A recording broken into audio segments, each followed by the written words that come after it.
There are some things that you plant in your garden that take time and your commitment to reaching that end goal of being able to harvest the fruit that you want from that particular plant. Now, similar to asparagus, it takes time, and you have to have that commitment of that 3 years before you actually get to fully enjoy what you're getting from those shoots that come up. The same goes for pawpaw trees. When you plant a pawpaw tree, you are not going to get fruit the next year. It's going to take a couple years for that tree to actually take hold and establish the roots and start to produce flowers. But I guarantee you that if you plant one now, or if you plant some now, you are going to be thanking your past self for planting them. Hi, I'm Sherry, and this is Gardening in the North, and I am glad that you stopped by because I am planting my pawpaw trees today.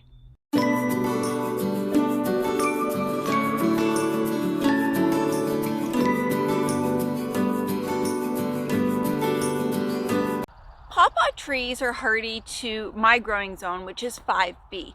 So for those of you that are new to my channel, I'm in Ontario, Canada, growing zone 5B. A couple things to know about the pawpaw trees are that as seedlings, they prefer shade. So you don't want to give them more than 6 hours of sun per day while they're establishing their root system. Until they actually get to be a little bit more grown and can handle the sun, you really don't want to put them in full sun. So what I'm going to do today is plant 2 of these seedlings in my food forest, and I'm going to plant the third one just on the edge of the food forest, kind of in between it and the chicken coop. Now, these seedlings I got at Grimnut Nursery, which is located in Niagara Falls, and they are roughly about 4.5 feet tall. The great thing about these particular trees is that they have a taproot. And so what that means is that they have a primary root that is actually going to drill down and get all of the nutrients that is really far down that a lot of the other plants don't get to. Now, what that also means is that wherever you decide to plant these trees really has to be the permanent home. A lot of the time, people will try to move their pawpaw trees, and because they have that taproot, if you damage that taproot at all, you essentially most likely have killed your tree. And so a lot of the times people will mention on different platforms on social media that they're trying to save their tree, they've moved it, it's angry at them, it's not coming back, and most of the time it's because they've damaged that taproot. So let's talk a little bit about the fruit. Now, for those of you that aren't familiar with the pawpaw fruit, if you enjoy having mangoes and bananas, then you will love the fruit off of these trees. It is a combination of both of them. I don't know how else to explain it, but it is amazing. So you can use the fruit so many different ways. Like any other fruit, you can slice it up and eat it right then and there. You can make smoothies with it. You can freeze it. There are so many things you can do with this particular fruit. A really cool fact that I learned about these pawpaw trees is that they aren't pollinated by bees. So they will get a purplish red flower that actually is not attractive to the bees. It's also not attractive because it can give off a bit of a stinky, rotten meat smell, I guess, if you were to go right up to it and put your nose near it. So you really don't want to be trimming any of the flowers and bringing them inside. But because of that, these trees do not attract bees. What they do attract is various types of flies and beetles.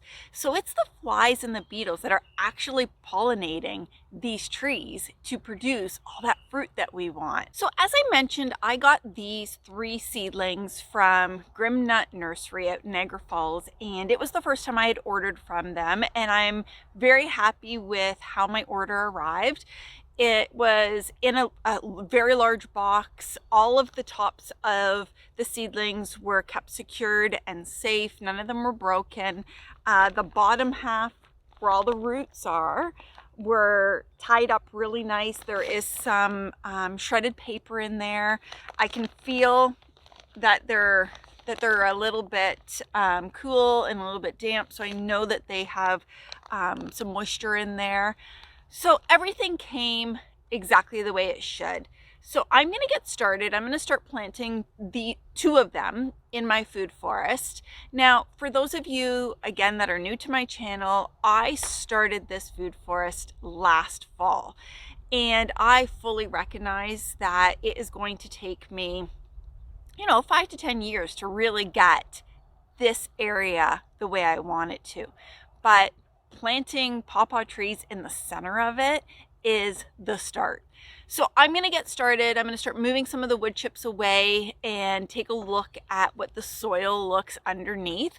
I do have a bunch of compost that I'm going to go bring over. When you plant your trees in a new spot, you do want to use a lot of the soil that you actually remove from that hole. So I will use a lot of the soil that I remove. However, I will add in some of the new compost as well as some fertilizer just to give them a good kickstart and make sure that they're happy in the space that they're going to be in. So let's get digging. You can see behind me that I've actually started to dig the hole for the first tree. Now I'm going to spare you the digging part because it's just a hole.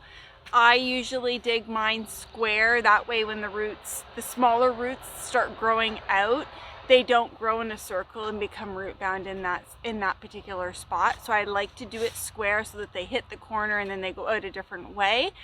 But the other reason that I'm not going to video digging a hole is because this is what I just dug out of that hole. So I have mentioned on other videos that our property was initially built on a gravel pit. And so what that means is that every single hole that we dig for a tree or a bush takes us double the amount of time and effort because we're constantly pulling out rocks and huge boulders like this. So I just want to also show you what the actual root system looks like.